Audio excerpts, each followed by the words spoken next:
दोस्तों, स्वरोजगार आधारित एक नए वीडियो के साथ आप सभी का स्वागत करता हूं। मैं हूं पवन कुमार सिंह और आप देख रहे हैं बिहार स्टोरी मीडिया का धंधा पानी ब्लॉग। दोस्तों, मैं आगरा आया था। आगरा के एक जानी मानी नामी गिरामी कंपनी जो कि खास करके fly ash bricks making machine में डील करती है, वैष्णो कृपा नाम से आप ज़रूर परिचित होंगे। तो हालांकि उनकी वीडियो मैंने बनाई है, लेकिन आज मैं जहां पर खड़ा हूं आगरा से ही तकरीबन कुछ दूरी पे 100 किलोमीटर के आसपास पे मुझे लगता है कि मैं दूर हूं, एक प्लांट पर हूं और जहां पर फ्लाई ऐश ब्रिक्स बनाई जाती है। और इस प्लांट पर मैं वैष्णो कृपा के सौजन्य से ही आया हूं और मेरे साथ आरोही जी जुड़ी हुई हैं। आरोही जी कैसी हैं? बस ठीक है सर, आप बताइए। जी, मैं फर्स्ट क्लास हूँ। आप पहली बार हमारे व्यूअर से मुखातिब हो रही हैं, तो एक बार टोटल परिचय दे दें कंपनी की प्रोफाइल के बारे में। जी सर, मैं वैष्णो कृपा से हूँ। अपना क्या है कि मशीनें बनाते हैं कंस्ट्रक्शन की, फ्लाई ऐश की, जिससे कि लोगों तक दूर दूर तक संदेश पहुँच सके कि जो रेड ब्रिक है वो बंद होने वाली है और शायद 80% बंद भी हो चुकी है।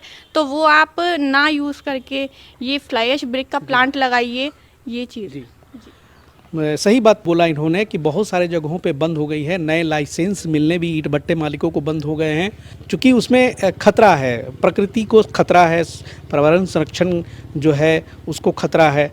तो क्योंकि मिट्टी को ही काट करके वो ईंट बनती है पका के, तो उसमें नुकसान है। भारत एक कृषि प्रधान देश है और यहाँ पर खेती बाड़ी ही से बहुत सारे लोगों की जीविका चलती है। तो एक दूरदर्शी सोच के तहत भारत सरकार ने ये कदम उठाया है और हर जगह fly ash bricks making business को बढ़ावा भी दे रही है। सरकार की तरफ से भी योजनाओं में काफ़ी लोन दिया जा रहा है, काफ़ी मदद दिया जा रहा है। और उसी क्रम में जो मशीनें हैं, जो प्रोजेक्ट चलाने के लिए जो मशीनों की ज़रूरत पड़ती है, वो वैष्णो कृपा के यहाँ से पूरे देश भर में भिजवाई जाती हैं। तो ये जिस प्लांट पे हम लोग आए हैं आरोही जी, ये प्लांट कैसा प्लांट है? ये सर एक ऑटोमेटिक प्लांट है। इसमें क्या है कि ये आपने जो हमारे यहाँ की अभी तक जो मशीनें देखी होंगी वो ज़्यादातर हाइड्रोलिक मशीनें थी, ठीक है। इसमें एक क्वालिटी है कि ये हाइड्रो प्लस वाइब्रो है मशीन। हाइड्रो प्लस वाइब्रो, हाँ जी। अच्छा। हाइड्रोलिक भी है, इसमें वाइब्रेशन भी है, कंबाइंड है ये मशीन आपकी। यानी कि हाइड्रोलिक हो गई प्रेशर के लिए, शेप में लाने का। हाँ, वाइब्रेशन भी रहता है जिससे कि ब्रिक की उसमें के अंदर का हवा वगैरह निकले, हम सॉलिड बने। हाँ बिल्कुल बिल्कुल, अच्छी स्ट्रेंथ आती है। टेक्नोलॉजी पर ये ज्वाइंट होके बनी हुई है, बहुत बढ़िया।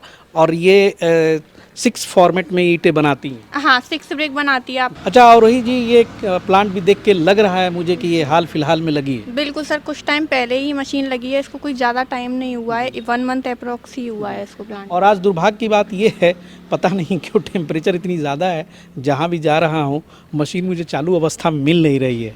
और एक्चुअली सर ये है ना कि दिन में लेबर काम नहीं कर पाती है, परेशानी होती है, तो नाइट में इजीली काम कर पाती है, तो इसलिए नाइट शिफ्ट लगती है यहाँ पर। वैसे प्रोडक्शन की और भी वीडियोस हमारे चैनल पे पड़ी हुई है, डिस्क्रिप्शन में आपको लिंक मिल जाएगा, उससे आप। लेकिन मशीन की जो टेक्निकल नॉलेज होती है वो ज़्यादा इंपॉर्टेंट होती है कि मशीन में क्या क्या होती है जिससे वो ईंटें बनती हैं। विजिट के लिए आए थे आरोही जी को बहुत बहुत धन्यवाद।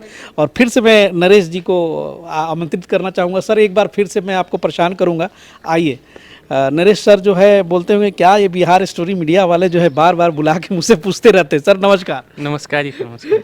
भाई, इनका काम बहुत कड़ा है क्योंकि मशीनों के बारे में नरेश सर का बहुत ही ज़्यादा एक्सपीरियंस रहता है, टोटली मशीनों को यही ऑब्जर्व भी करते हैं। सर, थोड़ी सी टेक्निकल नॉलेज फिर से एक बार इस मशीन पे हो जाए। सर, ये 6 ब्रिक वाली हाइड्रो प्लस वाइब्रो वाली मशीन है। तो ये क्या मशीन जो हाइड्रो प्लस वाइब्रो, ऐसी मशीनें भी होती है कि जिसमें केवल हाइड्रो होती है, वाइब्रो नहीं होती? वाइब्रो भी की होती हैं, हाइड्रो भी होती हैं। अच्छा। और ये हाइड्रो प्लस कौन सी मशीन अच्छी होती है सर? सर, मशीनें एरिया के ऊपर डिपेंड करती हैं। जिस एरिया में आपके लिए फ्लाई ऐश अच्छी क्वालिटी की मिल रही है, वहाँ पर आपकी वाइब्रो वाली ज़्यादा बढ़िया काम करती है। जहाँ फ्लाई ऐश की क्वालिटी ज़्यादा सही नहीं है, वहाँ पर हाइड्रो मशीनें ज़्यादा अच्छा काम करती हैं। अच्छा, ये आपको पहले पता करना पड़ेगा। जी जी, उस हिसाब से अपना मशीन परचेज करना पड़ेगा। जी जी। तो इस मशीन में टेक्निकली क्या स्ट्रांग है? इसमें जहाँ पर फ्लाई ऐश अच्छी है वही मैंने बताया था आपको वहाँ पर। और इसमें क्या है, हाइड्रो प्लस वाइब्रेशन दोनों चीज़ें एक साथ ही।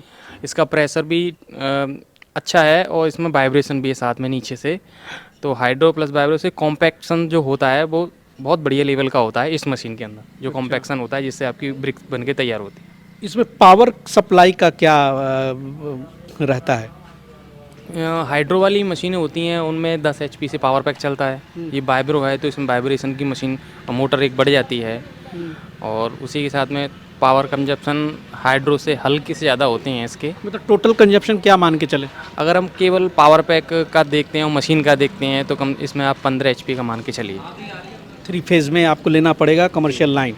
जी जी, 15 HP मशीन के लिए और 7.5 HP का आपको पेन मिक्सचर के लिए। नरेश सर, ये मैं कह रहा था कि हम लोग प्रोडक्शन पे थोड़ा सा बात कर लें कि ये जो ईंटें निकल रही हैं 6 ईंटें एक बार में, तो मेरा ये कहना था कि 1 घंटे में ये कितनी पंचिंग लेती है? देखिए इसका जो साइकिल टाइम है हम मान सकते हैं कि 6 ब्रिक कितने टाइम में निकल के बाहर आ रही हैं, तो इसका साइकिल का टाइम है 18 से 19 सेकंड का। 18 से 19 सेकंड में एक साइकिल कंप्लीट हो जाती है। और घंटे का एवरेज एग्जैक्ट इसलिए नहीं बताते हैं क्योंकि कभी मिक्सर में माल होता है कभी नहीं है, तो उसमें कैलकुलेशन गड़बड़ा जाती है। अगर आप इसे कंटिन्यू चलाते हैं तो एक साइकिल इसका 18 से 19 सेकंड में आराम से कंप्लीट होता है। और एक दिन में ओवरऑल प्रोडक्शन की बात करें तो ओवरऑल की आप बात करते हैं 8 घंटे चलाएं तो, और 8 घंटे अगर रेगुलर मशीन चलाते हैं तो 10,000 के अप्रॉक्स आपको ब्रिक आराम से बना सकते हैं इसमें। चलिए अगर थोड़ी बीच में गैप मिले लेकिन 8 से 10 हज़ार के बीच में तो ज़रूर आएगा। हाँ बिल्कुल बिल्कुल, 8 से 10,000 आराम से आएंगी, कोई दिक्कत नहीं आएगी। अच्छा, एक साइज़ पे भी हम लोग थोड़ी सी बात कर लें कि जो फ्लाई ऐश ब्रिक्स की साइज़ है ये स्टेट टू स्टेट वेरी करती है क्या? सर हर स्टेट का अलग अलग साइज है। कभी किसी जगह पे तो ऐसा ही एक स्टेट में ही 2-2 साइज होते हैं, कहीं 9-4-3 है, कहीं पर आपकी 4.25 की ईंट है, कहीं पर पूरे 10 इंची की ईंट है, कहीं पर 8 इंची की ईंट है। तो आप लोग तो सर मशीन मैन्युफैक्चरर हैं तो बड़ा समस्या आती होगी ना, क्योंकि एक पर्टिकुलर मशीन तो आप बना नहीं सकते हैं। ऐसा है सर, हमारा जो भी ऑर्डर फाइनल होता है सबसे पहले हम डिस्कस ही इसी चीज़ पे करते हैं कि आपकी ब्रिक का साइज़ क्या है, क्योंकि सबसे पहले डाई ऑर्डर करते हैं हम कि हमारी जो डाई बन रही है उसका जो ब्रिक निकलेगा वो किस साइज़ का निकलेगा। सबसे पहला काम ही ये होता है मशीन का। जी। और इसके साथ अटैचमेंट्स की बात करें सर, तो इस मशीन के अलावा और कितने प्रकार की मशीनें लेनी पड़ेंगी पूरे प्लांट को कवर करने? अगर आप देखो इसी को और ज़्यादा ऑटोमेशन में ले आएंगे तो इसके हम ऑटो स्टैकर जोड़ सकते हैं, लेबर कम करना चाहते हैं बैचिंग जोड़ सकते हैं, और जिससे बनी हुई प्लेटों को ले जाने के हाइड्रोलिक गाड़ियाँ दे सकते हैं, और मटेरियल ट्रेली भी लगा सकते हैं, और पेन मिक्सचर जैसे इसके साथ एक में आपको हैवी प्रोडक्शन चाहिए तो 2 पेन मिक्सचर लगा सकते हैं। तो वो सारा मशीनरी का सामान है, वो कस्टमर के ऊपर डिपेंड करता है उसे मशीन किस तरीके से चलानी है और कितना प्रोडक्शन की रिक्वायरमेंट है उन्हें, तो उसी हिसाब से हम पार्टी को सजेस्ट करते हैं और बाकी डिसीजन उन्हीं का होता है पार्टी का। एक्चुअली अभी ऑनर यहाँ पे थे नहीं इस प्लांट के, तो नरेश सर ही हैं, तो नरेश सर से ही थोड़ी बातें कर लेते हैं रॉ मटेरियल के ऊपर भी। हमारे नए दर्शकों को ज़रूर बता दीजिए कि सर फ्लाई ऐश ब्रिक्स में किस किस रॉ मटेरियल की ज़रूरत पड़ती है? सर फ्लाई ऐश ब्रिक में सबसे पहले तो fly ash, stone dust, cement और लाइम। जहाँ पर लाइम नहीं है कुछ लोग सीमेंट से बना रहे हैं, जहाँ पर सीमेंट कॉस्टली पड़ रहा है, लाइम की जो रेट हैं वो सस्ते हैं, वो लोग केवल लाइम से ही बना रहे हैं। अच्छा, ये बिज़नेस किसको प्रिफर करता है सबसे पहले in terms of fly ash की अवेलेबिलिटी पे मैं बात करूं तो क्या कंडीशंस होने चाहिए इस बिज़नेस को शुरू करने के लिए? सर सबसे ज़्यादा फ़ायदा वो लोग उठाते हैं जिनके नियरेस्ट में थर्मल पावर प्लांट हैं, यहाँ से फ्लाई ऐश ईजिली मिल जाती है उन्हें और सस्ते रेटों में मिलती है। क्योंकि 100 किलोमीटर के अंदर में अगर हो तो चलेगा? 100 किलोमीटर के में बहुत बढ़िया चलेगा। कॉस्टिंग सबसे मान के चलो 3 से 4 रुपये के अंदर में ही कॉस्टिंग आ जानी है जिनके यहाँ थर्मल पावर प्लांट 100 से 50 किलोमीटर की रेंज में है। जितनी नज़दीक होगी उतना ही आपका मुनाफा होगा। प्रॉफिट मार्जिन सर ऐसे देखा गया है, मैंने तो भी कुछ वीडियो बनाए हैं, 1 रुपया कहीं 90 पैसा भी है, कहीं 1 रुपया 60 पैसा भी है, तो ये शायद सबसे ज़्यादा डिपेंड करता है आपकी फ्लाई ऐश की अवेलेबिलिटी पे। देखो सर प्रॉफिट पर ब्रिक का कोई फिक्स नहीं होता है, ये सारा डिपेंड करता है आपके रॉ मटेरियल के ऊपर। साइड पे जिस जगह पर मशीन आपकी लगी है वहाँ पर रॉ मटेरियल की कॉस्ट क्या आ रही है। अगर वहाँ पर रॉ मटेरियल कॉस्ट सस्ते से सस्ती मिलेगी तो आपको उसमें मार्जिन 1 रुपया 2 रुपया 2.5 रुपये तक भी जा सकता है। सारा वही मेन रॉ मटेरियल है सर इसमें। अच्छा सर, इस मशीन की बात की जाए तो इसमें ख़राब होने वाली चीज़ें क्या होती हैं? ऐसे तो लोहा लक्कड़ है लेकिन फिर भी बहुत सारे अंदरूनी बहुत सारे मशीनरी पार्ट्स लगे हुए हैं। देखिए वैसे तो सारे आइटम हैवी ड्यूटी हैं, लेकिन मेन क्या है लोगों को ध्यान रखना चाहिए ये पावर उस मशीन को सही मिले, इसमें सेंसर लगे, उनकी पोजीशनिंग सही हो, कोई पत्थर वगैरह कोई ऐसी चीज़ ना आए डाई के अंदर जिससे कि पंच में कि डाई के अंदर कोई डैमेज बने। और ऑयल का लेवल हमेशा पूरा रखना चाहिए, प्रॉपर कूलिंग होनी चाहिए जिससे आपके हाइड्रोलिक जो बाल हैं पंप है उनकी लाइफ प्रॉपर बनी रहे। अगर आपका ऑयल ओवर हीट हो रहा है तो उससे क्या है पंप की और हाइड्रोलिक बाल हैं सिलेंडर हैं वो सारी चीज़ों में धीरे धीरे वियर एंड टियर बढ़ता है। अगर आपका एक टेम्परेचर सही है, आपका 60 तक चला रहे हैं तो कोई दिक्कत नहीं है, 60 से ऊपर 70-80 लोग चलाते हैं, 85 टेम्परेचर भी चला रहे हैं। देखो नई मशीनें होती हैं, कुछ लोग तो जो कूलिंग का सिस्टम वो लगाते ही नहीं है, जबकि सबको पहले ही बोल दिया जाता है ये कूलिंग चलानी ही चलानी है इसके साथ में, तो वो लोग जल्दी अंदरूनी पार्ट है उनको डैमेज जल्दी कर लेते हैं। अच्छा सर, आप तो अक्सर इस तरह से जैसे विजिट पर जाते हैं अलग अलग प्लांट्स पे, तो आपका सपोर्ट कब तक रहता है जो नए एंटरप्रेन्योर हैं? सर सपोर्ट तो हमारा जब तक मशीन है जब तक सपोर्ट रहता है, लेकिन ऐसा होता है कि 1 ईयर कंपनी की तरफ से कह रहा है। कंपनी की तरफ से 1 ईयर का तो कंपनी आपको फ्री ऑफ कॉस्ट सपोर्ट देती है, लेकिन इसके बाद भी सपोर्ट तो सारी मिलती रहती हैं सर। एक मशीन 1 साल थोड़ी चलती है, मशीन तो कम से कम 8-10 साल लोग चलाते ही हैं। बाकी की कोई सी सामान की रिक्वायरमेंट है, किसी पार्ट की रिक्वायरमेंट है, वो लोग हमें बताते हैं तो हम तो वैष्णव कृपा से सारे स्पेयर पार्ट्स हार्डवेयर अवेलेबल हो जाते हैं? हाँ बिल्कुल सर, हमारे हर चीज़ की एक प्रॉपर ड्राइंग होती है और ड्राइंग के हिसाब से सारे पार्ट होते हैं अपने। जो पार्ट अगर आपकी मशीन में डैमेज है या ख़राब है, अगर आप चाहते हैं तो वो पार्ट आपको भेज दिया जाएगा।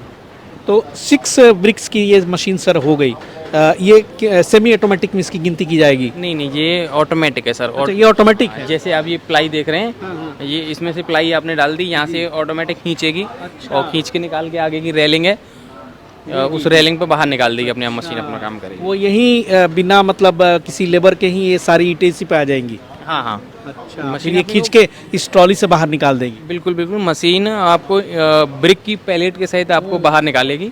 वहाँ से पैलेट को आप ले जाइए, ग्राउंड में रखिए और सुखाइए और क्यूरिंग कीजिए, ब्रिक आपकी फाइनल हो जाएगी फिर। सही बात है। तो ये पैलेट की भी साइज़ तो पहले ही डिस्कशन करनी पड़ती होगी? सर ये मशीन के हिसाब से वेरी करती है, हर मशीन का एक जैसा नहीं होता है।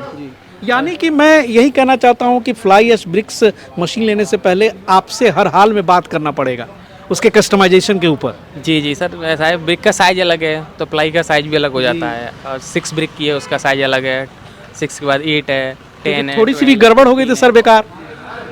हाँ सर, एक बार हुआ उसमें करना पड़ेगा। हमारी एक मशीन गई थी बिहार में, वहाँ पर ये दिक्कत आ गई थी। जो हमारे कस्टमर थे उन्होंने गलत साइज़ की प्लाइयाँ कटवा ली थी, तो वहाँ पे 1-2 दिन रुकना पड़ा था। तो पीछे का जो स्ट्रक्चर है वो सारा कस्टमाइज़ करना पड़ा था उन्हीं प्लाइयों के हिसाब से। उनका कम से कम 4 से 5 लाख रुपए का खर्चा था, प्लाइयों का हुआ था, वो सारा बचवाया था फिर हमने अपनी।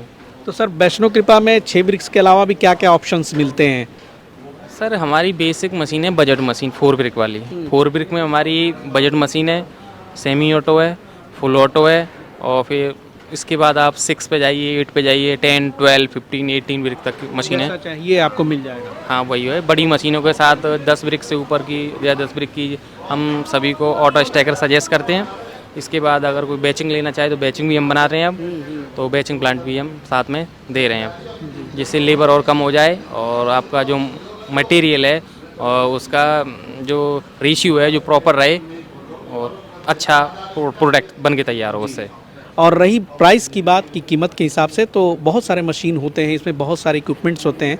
तो भाई नरेश सर तो इंजीनियर हैं, आप कृपया इसके लिए कंपनी में कॉल कर लें और जिस चीज़ की आपको रिक्वायरमेंट हो, ज़रूरत हो, उस पर आप विशेष बात करके उसकी प्राइसिंग जान सकते हैं।